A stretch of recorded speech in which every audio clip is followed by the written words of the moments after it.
Hey folks, you made it to this screencast. Congratulations. We're going to be getting started with EDC 649, Career Development. My name is Dr. Boltzma. Students often ask what you can call me, and I'm really comfortable with Sean. As we get started, we're just going to take a look at, if you don't know how to get to your accounts, click on Students, and you can then go to the IT page, and there's some information that's available for you there. Click here and you can get to your GVSU accounts. If you don't know how to change your username and password, there's some information for you available here. Also, we'll be using information through your Gmail account, and so it's really important that you do check your Gmail. You can get to it by finding the little mail icon when you go to the Grand Valley website. More on that later. For now, I just think it's important that if you don't know how to use Google Docs, there's some information available for you here, and lots of details, more so than that we're going to really explore at this time through this Getting Started podcast. So if you take a look, you'll see that there are lots of options for you to explore. We're going to go right into Blackboard. And some of you already know some of these other features. So in Blackboard, once you get there, you'll click on the Blackboard site for this course.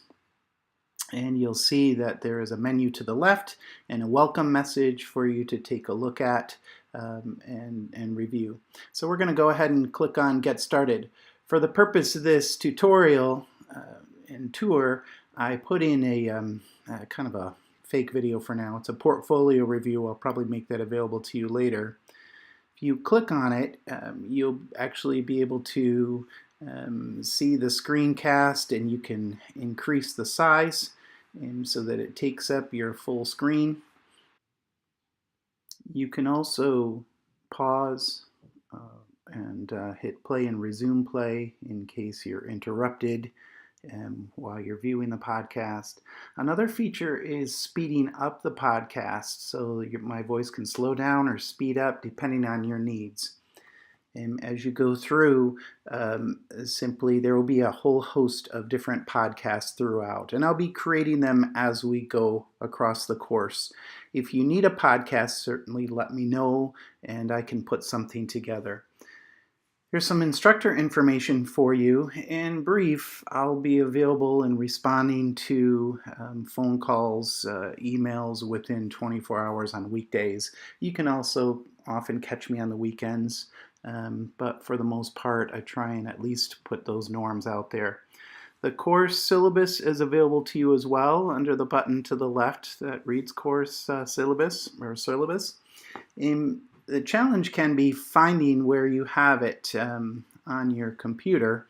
So oftentimes if you don't see it below in the bar, you're going to want to go to your downloads and find that document downloaded. It's fairly standard. If you're having difficulty with that, just let me know and I'll work you through it and try and coach you through. So I have a Mac, and that's the view that you're seeing. My downloads are listed here, and they're available for me to take a look at. And I encourage you to start organizing these files on your hard drive so that you can save them once this class is finished. In taking a look specifically at the syllabus, I'm not going to go through it in detail here, just a quick peek when you open it up. The PowerPoint for today's module will include opportunity for you to take a closer look at the syllabus. But all the information is included in this document. It's a typical syllabus that you might find in any course, whether face-to-face, hybrid, or online. And it's available for you to take a peek at.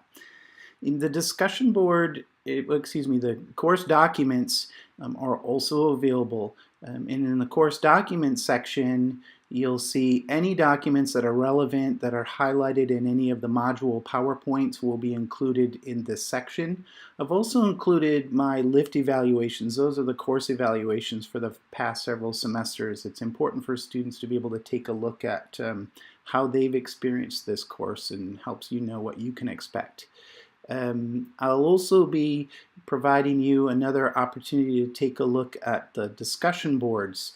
And those will happen in this particular section. And this discussion board on sharing hands is one that you'll actually complete for the first module, and so you can see that one listed here. Other discussion boards throughout will appear in this space unless it's a small group discussion board, and I'll explain those in a bit. And for now, as you're taking a look at these the assignment section, you'll see that there are going to be modules included in here, as well as quizzes. And in this particular one, this module includes a PowerPoint. They generally will include PowerPoints that will take you through the content that you'll explore over the week. As I get going, I'll likely open up modules as they're created, but right now, since it's my first time through this particular class online, you are stuck with my pace, which I can only create things so fast. So I give myself a week. While you're working on Module 1, I'll be creating Module 2. And once that's ready, I will launch it for you to go through. But as you take a look, just scrolling through these different slides, there are 12 of them here, all with the different instructions for you to complete for this module. I will include this as an item in Blackboard. And so for the module, there's a participation score. Participation is based on completion of modules. You will either have completed modules or not completed them. And so if you don't complete them or there's partial completion, you won't get credit for that module, and I'll let you know specifically what might be missing. Here I'm taking a look at one of the particular assignments, or actually the quizzes. So this is the quiz for Chapter 1. And once you open it, you'll be able to see the quizzes. And once you submit it, you're going to want to make sure you save and submit. You can save it as you go, but then it's not submitted. So make sure when you're finished, you save and submit it. Now I'm opening up one of the assignments. This particular one is your autobiographical or biographical paper, depending on what you want to do. You'll choose one of the options. You'll complete it in a preferably Microsoft Word document. Some students will complete it in a Google Docs and then save it as a Microsoft Word document. Sometimes they'll save it as a PDF and they'll upload that document here and attach the file. I do all of my grading through Blackboard. And then you make sure you submit it. You can leave a comment as well. Please do not put the whole paper in the comment section. That's happened before. It's kind of a pain. And so all the assignments are listed here for you to take a look at. I've also included a variety of web resources. It's another one of the buttons on the left that you can take a look at. I'll refer to web resources throughout, and I'll try and make it very clear in the PowerPoints where in the Blackboard site we're pulling content from. It can get a little tricky, so here's an example of the West Michigan Counseling Association's website as one of many different links that I provide here. At the next opportunity that you have in terms of web resources, sometimes I'll put assignment resources in here that might be helpful to you as you're completing some of the different assignments. And when you look at your grades, you'll see one of them is attendance, but I'm changing that to participation. And participation, again, is the completion of the modules as you go through. If ever you have any questions on your grades, I invite you to contact me via text, email, whatever works best for you. Going through, you can email me using this feature by selecting single users. Or select users. There's also the opportunity to email your class or group members, and we'll talk about that as the course goes along as well. Another feature that you have in terms of, if you wanted to email the class, you could do that as well in this space and send an email to the whole crew. You can also do select users as well. There's also this Blackboard help section. You'll see in the welcome message that I gave you a connection to help for those of you who aren't familiar with Blackboard and haven't used it before. But this is also embedded within the Blackboard content. It's a little tricky for someone who can't even get into Blackboard though, which is why I'm including it in a web message, an announcement, and then emailing that announcement to you.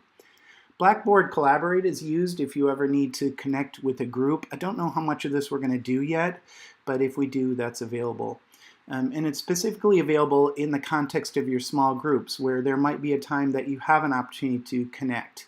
I've created 3 small groups for this class. 2 of them have 5 members in it, and 1 of them has 4 members in it. And so in this section, there are times that I might ask you to do a discussion board just within your small group. So if I do that, you'll see that there's an opportunity for you to click on small groups, and you'll choose your small group. This one, you can see the 5 members in it. And then you'll go under Group Tools, and you'll specifically select the Group Discussion Board. And for Module 1, there are 2 discussions that you're going to have with your group members. It's really important, as group members are trying to get this work done, that you develop some etiquette and some agreements about how you're going to post throughout the course of the different modules, because some of you will be completing this at different paces. I'm just going through and showing you the other 2 groups. So it's very appropriate. There's also a space here to send an email to your group, and you can do that when you take a look at the course tools. Scrolling down the group tools, one of them is send an email, and so you can send your group specifically an email. If ever you have any questions about what's happening in your groups, you can touch base with me. But that's pretty much a picture of the course platform that we're going to be using in Blackboard. So if you have any questions, please don't hesitate to reach out.